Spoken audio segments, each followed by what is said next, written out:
Hi everyone, Michael Mazaris, owner and principal designer of Cabin Creek Interiors here on the Boulevard in Colonial Heights.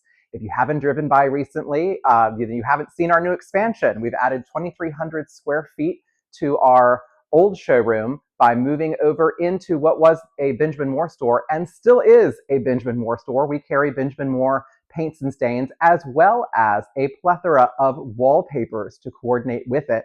So I'm standing here with our two new wallpaper islands, which are chock full of all the wallpaper sampling you could possibly ever want, including some really specialty solutions for your home.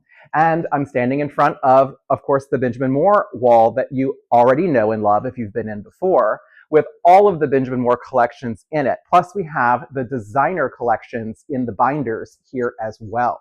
So we have something for everybody when it comes to color, pattern, and texture. If you haven't been by to see the new studio space, I'd invite you in to meet with us. We are available every day except Sunday here in the studio.